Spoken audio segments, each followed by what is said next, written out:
예수님께서 예루살렘 성에 입성하실 때 이스라엘 백성들이 예수님을 찬송하지 못하면 돌들이 소리치리라, 이런 표현도 있는 것처럼 하나님께서는 만왕의 왕 되시고 온 세상 천지 만물을 다스리시는 최고의 통치자라고 하는 것을 느부갓네살의 입을 통해서도 말씀하시는 거예요. 느부갓네살 왕은 하나님이 최고의 통치자 되신다고 하는 것을 온 천하 만 백성에게 선포했습니다. 내용이 뭐죠? 지극히 높으신 하나님, 이적과 놀라운 일을 행하신 전능하시는 하나님, 즉 하나님의 주권과 하나님의 나라 통치가 영원하다, 이것을 고백합니다. 하나님이 만왕의 왕 되시고 하나님의 절대 주권을 통해서 세상을 다스리신다는 거죠.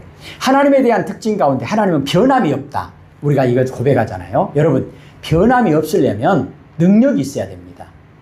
그리고요, 사랑이 있어야 됩니다. 그래서 변함이 없으시다, 이 말을 하나님에게만 붙일 수 있습니다. 왜죠? 하나님만이 완전한 능력과 완전한 사랑을 가지고 계시기 때문에 그렇습니다.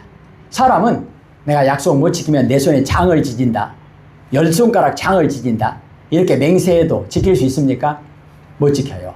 마음이 없어서가 아니라 능력이 없어서도 못 지키고, 검은 머리가 팥불이 될 때까지 절대로 변함없이 사랑하겠습니다 해도 그 사랑이 완전한 사랑이 될 수 없어서 지킬 수 없는 그런 일들을 우리는 잘 봅니다. 누구에게서요? 사람에게서. 그런데 하나님께는 능력과 사랑이 완전하시기 때문에 변함없이 하나님이 약속하신 것을 지키실 수 있다, 이것을 우리는 알 수 있습니다. 느부갓네살의 입을 통해서 이것을 우리에게 말씀하고 있는 겁니다. 두 번째는 4절부터 5절까지 내용을 보면 느부갓네살이 꿈을 꿨어요. 환상 가운데 꿈을 꿨는데 해석을 못합니다. 내 꿈인데 내가 해석을 못해요. 왜냐? 하나님께서는 그 꿈을 통해서, 느부갓네살 왕의 꿈을 통해서 하나님의 뜻을 보여주신 겁니다. 위대하신 하나님이 그의 능력과 권능으로 세상 나라를 통치하심을 알게 하려고 누구를 이용하셨느냐? 가장 효과적인 방법, 폭군 느부갓네살 왕의 뇌를 지배해가지고 그 뇌 속으로 역력하게 꿈과 환상을 보여주셨습니다. 이것은 하나님께서 앞으로 하실 일, 하나님의 뜻을 보여주시는 거, 이걸 계시라고 하잖아요. 하나님의 계시를 먼저 말씀하시고 하나님께서 일하시는 겁니다. 하나님은 인류에 대해서 하나님께서 통치하시는 일을 성경에 계시하신 그대로 이루시고 간섭하시고 다스리신다는 것입니다. 그 과정 가운데 이제 느부갓네살을 통해서 이루실 하나님의 그 위대한 계획이 있기 때문에 느부갓네살이 잠깐 등장하는 거죠. 꿈과 환상을 통해서도 말씀하시는 하나님, 그리고 6절부터 9절까지 내용을 보면 하나님의 계시, 하나님이 말씀하시는 이 하나님의 뜻은 하나님의 종이나 선지자들, 하나님의 백성들에게 미리 알려주십니다. 대표적인 내용 가운데 예수님께서 이 땅에 오실 것을 미리 알려주시잖아요. 그래서 예수님의 수태고지다 그래가지고 마태복음 1장 21절 예수라 하라, 하나님이 자기 백성을 구원할 자이심이라, 임마누엘이라 하라, 하나님이 함께 하신다. 그리고 누가복음 2장에 보면 목자들에게도 나타나셔서 미리 말씀하시는 그런 내용을 볼 수 있습니다.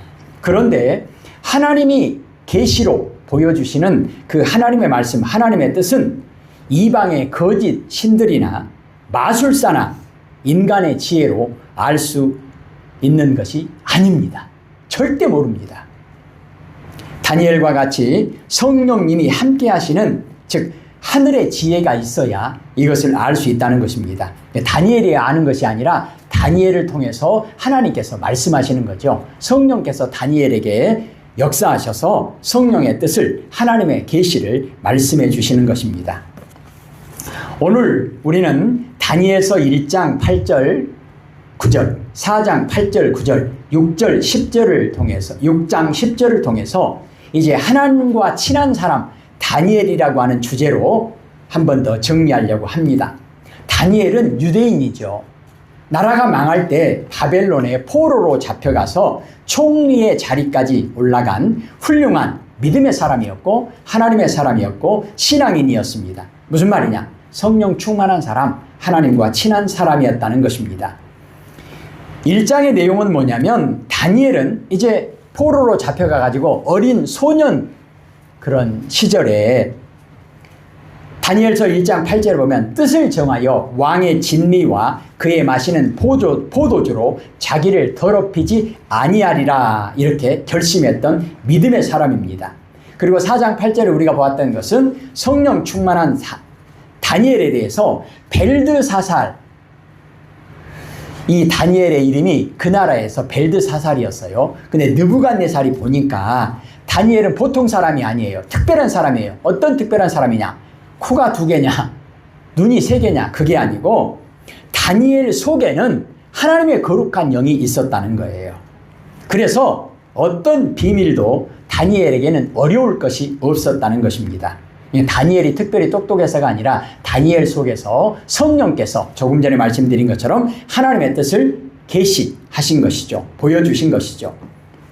오늘 성령 충만했던 다니엘의 삶, 하나님과 친한 다니엘의 삶, 3가지 내용을 보려고 할 텐데 지금까지 그래왔던 것처럼 우리는 이 내용을 보면서 우리를 한번 점검해 보는 거죠. 나는 하나님과 과연 친한 사람인가? 아니면 하나님과 안 친한 사람인가? 3가지 주제를 한번 보려고 합니다. 그 첫 번째 내용은 뭐냐면 다니엘서 1장 8절의 내용을 통해서 다니엘은 죄를 멀리하는 사람이었다는 거예요. 시편 1편에 보면 복 있는 사람은 그래가지고 뭐부터 시작하죠? 악인의 꾀를 따르고 죄인의 길에 서고 오만한 자의 자리에 앉고, 이게 악인의 길이잖아요. 이 악인의 길이 왜 문제가 됩니까? 악인의 길은 망하리로다. 다니엘은 악인의 길을 멀리했다는 거예요. 죄를 멀리하는 생활을 했다는 것입니다.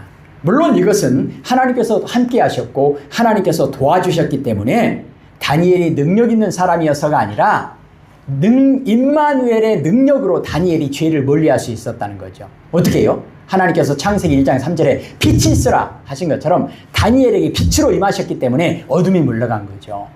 어둠을 이길 수 있는 유일한 방법은 뭐죠? 칼로 휘두른다고 됩니까? 큰 소리 친다고 됩니까? 절대 안 됩니다. 칠흑 같은 어둠도 순식간에 물러갈 수 있는 방법이 뭐죠? 스위치 올리면 되잖아요. 전기불 확 들어오면 되잖아요. 그냥 촛불 딱 켜면 됩니다. 순식간에 물러갑니다.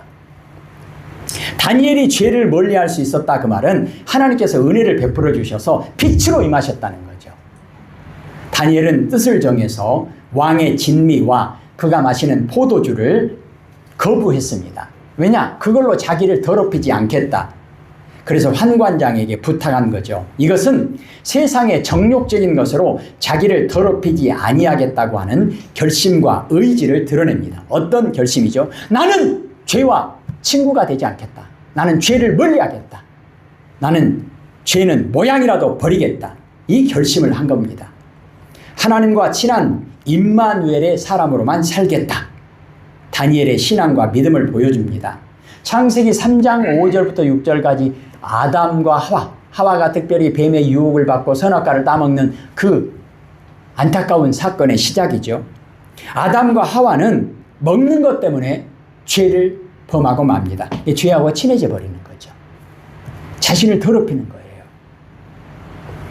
그런데 다니엘은 그렇게 하지 않았다는 거예요. 그리고 먹는 것 때문에 자신을 더럽히지 않고 과감하게 죄를 멀리하고 물리치신 분이 있죠. 예수님이잖아요. 대표적으로 마태복음 4장 40일간 금식하고 나서 사단이 유혹할 때 사람이 떡으로만 사는 것이 아니라, 그리고 강력하게 말씀으로 물리칩니다.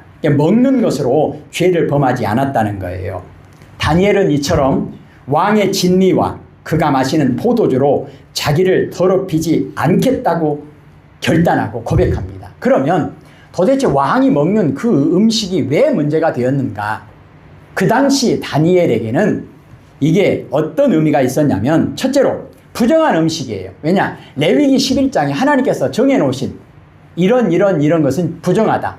이 하나님의 명령에 불순종하지 않기 위해서 거부한 거예요. 또 하나는요, 당시 왕이 먹었던 음식과 그리고 포도주는 우리 마귀똥이라고 하잖아요. 제사 지낸 음식이에요. 우상에게 제사 지낸 음식이기 때문에 우상 숭배의 그런 의미를 담고 있어서 그거를 거절한 겁니다. 그러니까 나는 하나님의 법에 순종하겠다. 그리고 1계명과 2계명, 10계명처럼 우상을 숭배하지 않겠다. 그런 의미를 가지고 다니엘은 거부했다는 거예요. 인간적으로, 이성적으로, 논리적으로, 합리적으로 보면 왕이 먹는 음식을 먹어야 영양가도 있고 살도 찌고 그럴 텐데 다니엘은 그렇게 하지 않겠다는 거예요. 그리고 그냥 그런 음식을 거부하고 물만 먹고 채소만 먹고 나는 그렇게 하겠다. 그러니까 분명히 그렇게 하면 얼굴이 더 초췌하고 윤기도 없어지고 건강도 더 나빠져야 되는데 이게 웬일입니까? 다니엘은 훨씬 더 성경에 보면 더 용모가 단정하고 훨씬 더 빛이 났다는 거예요. 이것을 통해서 고백하는 것은 뭐냐면 다니엘은 믿음이 있었어요. 확신이 있었어요. 어떤 확신이 있었느냐? 내 몸을 위하는 것은 육신의 영양가가 높고 낮은 음식에 있는 것이 아니고 하나님께서 지시하신 말씀에 준행하면, 하나님의 말씀에 준행하면, 즉 하나님과 친한 사람으로 살아가면 하나님께서 나에게 영적으로도 복을 주실 것이고 육적으로도 복을 주실 것이다. 이런 믿음을 가지고 그렇게 한 겁니다. 이것이 바로 고린도전서 10장 31절 말씀처럼 먹든지 마시든지 무엇을 하든지 어떻게 해요? 하나님의 영광을 위하여 하라. 그 먹는 거 하나, 마시는 거 하나, 그게 뭐 대단한 거냐? 다니엘에게는 그렇지 않았다는 거예요. 다니엘은 자기 몸의 건강은 물론이거니와 용모가 단정하게 되는 것, 건강과 복, 이것이 좋은 음식 먹는 데 있는 것이 아니고 하나님과 친한 사람으로 성령의 능력을 힘입고 임마누엘의 능력으로 살아가는 것에 건강의 복, 즉 육적인 복도 있고 영적인 복도 있다. 이것을 고백했던 사람입니다. 그래서 하나님과 사람에게 사랑과 인정을 받는 복을 받습니다. 다니엘은 자기 뜻을 환관장에게 분명히 전달하고 10일 동안 시험해 보도록 했습니다. 결과는 어떻게 됐죠? 사실은 이 시험은 다니엘의 목숨 걸고 한 거예요. 그런데 하나님께서 다니엘의 믿음을 보시고 10일 후에 다니엘의 얼굴이 다른 왕의 그 진미를 먹었던 다른 소년들의 얼굴보다도 더 윤택하고 아름다웠다는 거예요. 다니엘이 세운 뜻은 무엇입니까? 하나님의 말씀에 순종하겠다는 거예요. 하나님의 말씀을 준행하겠다는 거예요. 즉 하나님과 친한 사람으로 살겠다는 거예요. 하나님께서 주시는 능력을 힘입고 살겠다는 거예요. 이처럼 다니엘은 하나님의 말씀대로 준행하는 일에 힘쓰고 죄를 멀리하는 생활을 했다는 것입니다. 어떻게 하면 죄를 멀리하는 선택을 할 것인가? 어떻게 하면 시편 1편에 1편 1절이 아니라 시편 1편 2절이 뭐죠? 여호와의 말씀을 주야로 묵상하는 자로다. 이것이 복 있는 사람이다. 성경은 이렇게 말합니다. 다니엘은 하나님과 친한 사람이라고 하는 첫 번째 증거로, 내용으로 죄를 멀리하는 사람이었다. 악은 모양이라도 버려라. 두 번째로 다니엘은 사장의 내용 우리가 보았는데요. 다니엘은 하나님께 받은 은혜를 가지고 다른 사람의 고민을 해결해주는 그 생활을 했습니다. 즉 이웃에게 복이 되는 사람으로 살았다는 거예요. 아브라함을 부르시고 너는 세상의 복덩어리가 될 것이다. 창세기 12장 2절 말씀처럼 마태복음 5장에 예수님께서 너는 세상의 빛이다. 너는 세상의 소금이다. 너의 착한 행실을 보고 하나님께 영광을 돌리게 하라. 이 말씀처럼 다니엘은 하나님과 친한 사람으로 성령 충만함을 받아서 임마누엘의 능력을 가지고 어떻게 살았느냐? 다른 사람에게 복이 되는 사람으로 이웃 사랑에 대한 그런 삶을 선택했다는 것입니다. 느부갓네살 왕의 꿈을 해석해 줍니다. 그래서 느부갓네살이 고백하잖아요. 다니엘서 4장 8절. 혹시 다니엘 4장 펴져 있나요? 그러면 다니엘서 4장 8절 읽어볼까요? 그 후에 다니엘이 내 앞에 들어왔으니 그는 내 신의 이름을 따라 벨드사살이라 이름한 자요 그의 안에는 거룩한 신들의 영이 있는 자라. 내가 그에게 꿈을 말하여 이르되 9절이요 박수장 벨드사살아 내 안에는 거룩한 신들의 영이 있은즉 어떤 은밀한 것이라도 내게는 어려운 것이 없는 줄을 내가 아노니 내 꿈에 본 환상의 해석을 내게 말하라. 아멘. 어느 곳에 있든지 이름이 무엇이든지 어떤 상황이든지 그게 중요한 게 아니잖아요. 요셉이 뭐 노예로 있든지 감옥에 있든지 그게 중요한 게 아니잖아요. 이름이 무엇이든지 그게 중요한 게 아니잖아요. 요셉은 다니엘은 복이 되었습니다. 어떻게 해요? 하나님과 친한 사람으로 성령의 능력으로 살아가니까. 느부갓네살 왕이 꿈을 꾸고 해석을 못해서 고민할 때 왕의 고민을 해결해 줍니다. 이것은 느부갓네살 개인의 문제, 개인의 꿈이 아니라 하나님의 뜻이 거기에 있었습니다. 갈라디아서 6장 2절에 보면 다른 사람의 고민을 들어준다고 하는 거, 너는 세상에 복이 된다고 하는 거, 이것을 이렇게 표현합니다. 여러분은 서로 다른 사람의 짐을 들어주십시오. 그것이 그리스도의 법을 이루는 길입니다. 마태복음 5장 16절 말씀처럼 너희 빛을 사람들에게 비추게 해서 그 사람들이 하나님께 영광을 돌리게 하라. 반대가 된다면 어떻게 되겠어요? 성령 충만한 사람은 결코 이웃을 괴롭히거나 내 무거운 짐을 다른 사람들에게 떠넘기거나, 이건 성령 충만한 사람의 모습이 아니라는 거예요. 다른 사람의 짐을 덜어줘야지 내 짐을 다른 사람에게 얹으면 이게 성령 충만한 사람이 아니라는 것입니다. 이런 부분도 우리가 깊이 고민해야 될 문제입니다. 그리고 다니엘서 6장에 보면 세 번째, 다니엘은 해야 할 일이 있을 때 죽음을 무릅쓰고 하는 사람입니다. 대표적인 내용은 뭐냐면 하나님께 기도하는 일이죠. 그리고 하나님께 감사하는 일이죠. 그리고요, 죄를 멀리하는 일이에요. 다니엘은 하나님과 가까워지는 길을 선택했다는 겁니다. 어떤 선택의 상황이 오면 이것을 선택할까 저것을 선택할까, 나의 이익이 되는 게 뭐냐, 지금 나에게 쉬운 일이 뭐냐, 당장 내 발등에 떨어진 불을 끄는 것이 뭐냐, 이걸 가지고 결정하는 것이 아니라 내가 이것을 선택하는 것이 하나님과 더 가까워지는 길인가. 예를 들어서 하나님은 이쪽에 계십니다.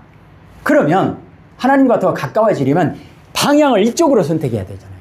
그리고 이쪽으로 더 가까이 가야 되잖아요.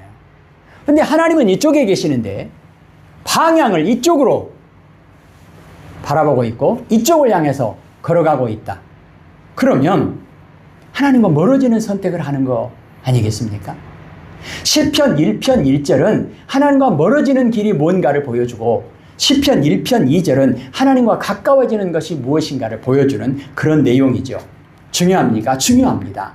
마태복음 7장 21절에 우리가 너무나 잘 알고 있는 내용이잖아요. 나더러 주여 주여 하는 자마다 천국에 들어가는 것이 아니고 하나님의 뜻대로 행하는 자라야 천국에 들어가니라. 다니엘은 왕의 조서에 왕의 도장이 찍힌 것을 알고도 자기 집에 돌아가서는 그 방에 예루살렘을 향하여 열린 창에서 전에 행하던 대로 하루 3번씩 무릎을 꿇고 기도하며 하나님께 감사하였더라. 이렇게 성경은 기록합니다.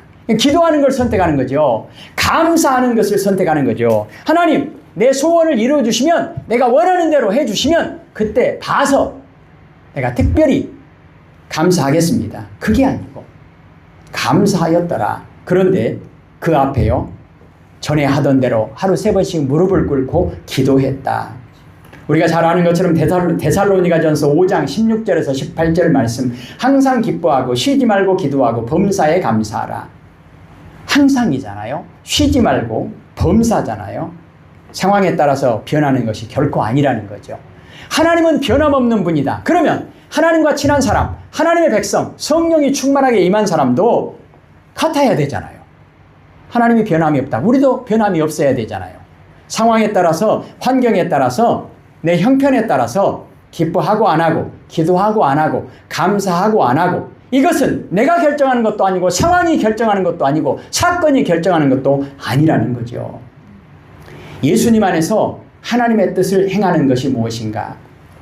오늘 성령 충만한 사람, 하나님과 친한 사람이라고 하는 표현을 썼는데요. 다니엘은 이처럼 반드시 해야 할 일이라고 한다면 기도하고 감사했다는 것입니다.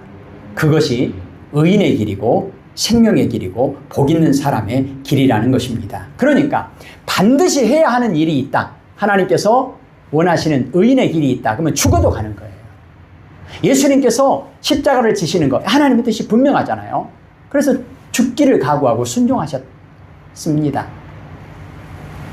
이것이 성령 충만한 사람이 반드시 해야 할 일이라는 겁니다. 해서는 안 되는 일, 오늘 우리가 보았던 것처럼 우상 숭배라든가 하나님의 말씀에, 하나님의 법에 어긋나는 것이라고 하는 이런 부분들은 안 하는 거예요. 죽는 한이 있어도 안 하는 거예요. 왜죠? 그것은 하나님과 친해지는 그 길, 친해지는 방법이 아니니까요. 의인의 길이 아니니까요. 그렇다면 의인의 길은 무엇이고 어떤 것이 하나님과 친하게 되어지는 길인가? 마태복음 6장 33절에 보면 너희는 먼저 하나님의 나라와 그의 의의를 구하라. 그리하면 이 모든 것을 너희에게 더하여 주시리라. 우선순위의 문제. 우선순위의 문제. 우선순위. 우리 우선순위 얘기하면 볼펜으로 이렇게 예를 들어서 말씀을 좀 드리는데요. 아시죠? 볼펜을 이 분리할 때도 순서가 있잖아요. 근데 조립할 때 순서가 중요합니까? 겁나 중요합니다. 일단 이거 먼저 잠궜어요. 그리고 넣으려니까 안 넣어져요. 여기서부터 넣을까요? 넣으면 못 넣고요. 제 기능을 전혀 못 하잖아요. 이 하다못해 이 볼펜 하나 조립하는 것도 우선순위에 문제가 있어요. 우선순위. 자, 볼펜을 자 이렇게 분리했으면 제일 먼저 스프링을 내야 됩니다. 스프링. 그 다음에 이걸 이렇게 내야 되고 똑바로 내야 되고 그리고 잠그는 거죠. 이 볼펜 하나도 우선순위의 문제가 제대로 지켜져야 제 기능을 발휘하는데 우리 인생에 있어서 구원의 길을, 진리의 길을, 생명의 길을 걸어가는 하나님의 백성에게 있어서 대충 사는 거 되겠습니까? 안 됩니다. 우선순위가 중요하잖아요. 그리고 사도행전 20장 24절에 보면 바울이 그렇게 고백합니다. 나는 내 목숨을 아깝게 생각하지 않습니다. 무슨 말이냐? 예수님께 받은 사명, 곧 하나님의 은혜의 복음을 증거하는 일을 마치려 하면은 나의 생명조차도 조금도 귀한 것으로 여기지 않겠다. 하나님께서 나에게 맡겨주신 일, 하나님께서 나에게 걸어가라고 하시는 그 길, 의인의 길, 걸어가는 그 일을 위해서 내 모든 것을 다 바쳐서 올인하겠다. 중요합니까? 중요합니다. 기도하십시다. 하나님 아버지 감사합니다. 오늘 다니엘에 대해서 우리가 말씀을 다시 한번 생각해 보았습니다. 죄를 멀리하는 생활을 했고 다른 사람의 고민을 덜어주고 짐을 대신 져주고 복이 되는 이웃 사랑의 그런 생활을 했고 어떤 상황이 와도 여호수아가 고백했던 것처럼 나와 내 집은 오직 여호와 하나님만을 섬기겠다고 고백했던 하나님만을 선택했습니다. 하나님만 따라가겠다. 하나님께서 주시는 힘과 능력을 가지고 임마누엘의 삶을 살겠다 고백했던 다니엘처럼 하나님 우리에게도 함께하여 주옵소서. 예수님 이름으로 기도합니다. 아멘.